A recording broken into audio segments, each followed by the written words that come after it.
Welcome back. In this class, we are going to take another perspective on approaching aspects of natal chart.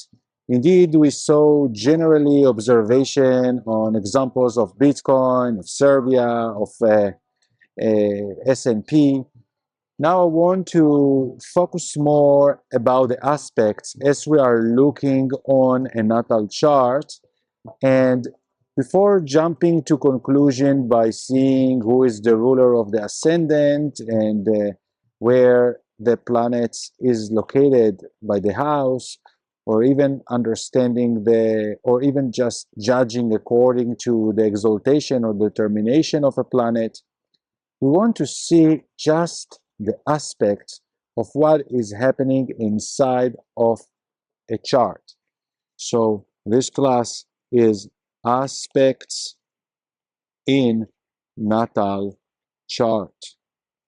So of course the natal chart could be of anything, whether a fund, a person, and we want to understand what's the relationship, what's the power that is interacting inside of the personality of the event.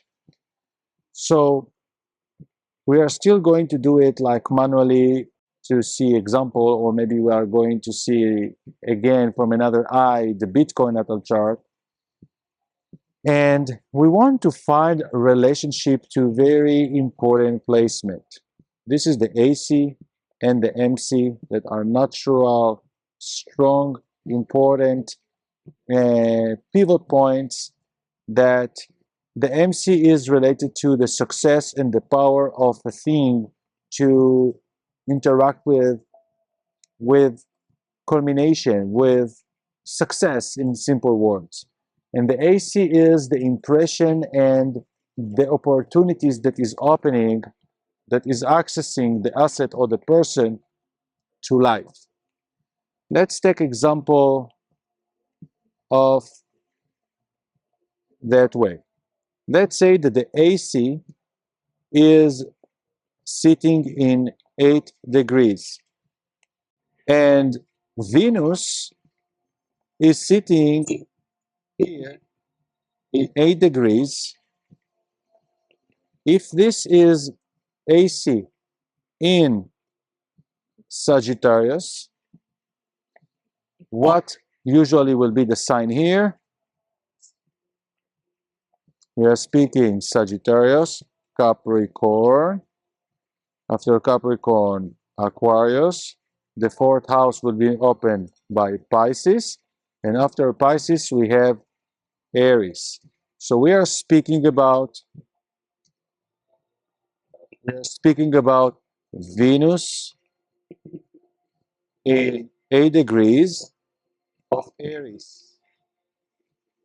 Okay? And because the ascendant is 8 degrees, Aries is fire element, and also Sagittarius is fire element. We could also measure how many degrees they are doing by counting it. 1, 2, 3, 4. 4 signs different is 120 degrees, is a trine. We can say that Venus is doing a trine to the ascendant. Those are both in 8 degrees, and those are doing exact trine. What we understand from this, that this is a positive influence from Venus that is characterized now with Aries and with the 5th house on the ascendant. We know that Venus is a benefic planet. Venus is ruler of Libra and Taurus, and Venus in Aries, she's not strong because Venus is determined to the original of her sign, because she is strong. Her own position is in Libra, and in Aries, Venus is determined. She's weak, and she is doing a positive aspect to the ascendant. Venus is going to give a lot of luck to the personality.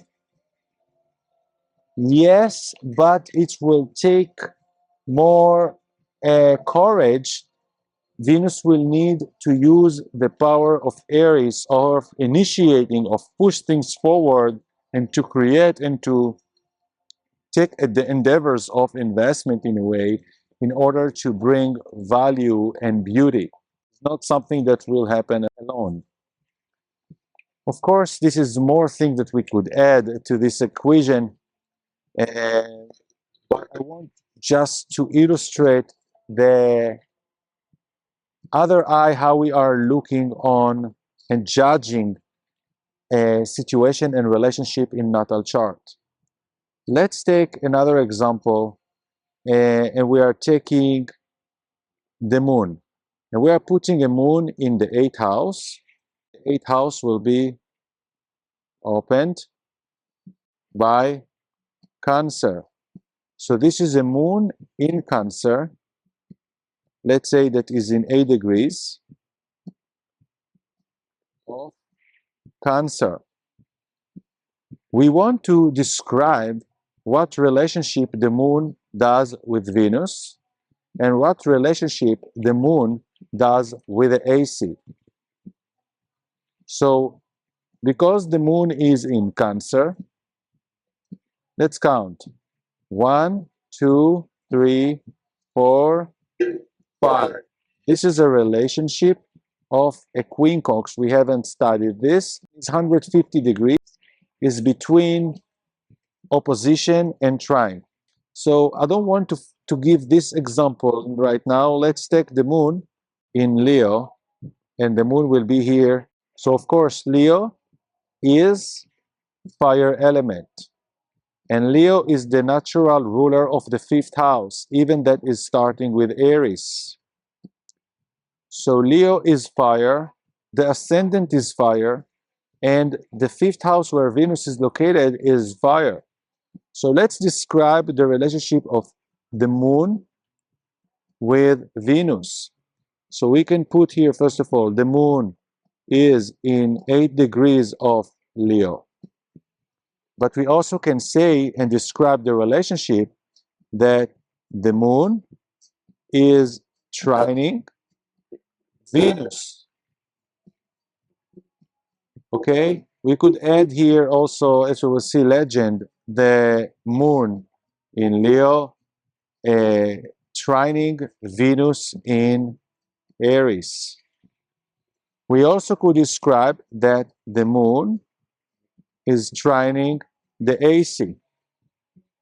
Okay, this is a triangle relationship between Venus, the moon, and the ascendant. I'm not going to focus here about the interpretation of it because it could take much more philosophical approach, but this is a good relationship by the balance between masculine and feminine energy. The moon is in the masculine sign of Leo. The ascendant is Sagittarius, and Venus is in Aries, a masculine sign.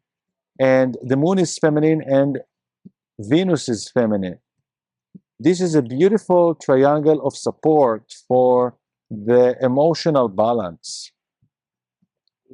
Let's take another example with relationship with the MC. Let's say that the MC is in 11 degrees. And we have here Saturn very near to the DC. Saturn is here. Saturn is located in Taurus.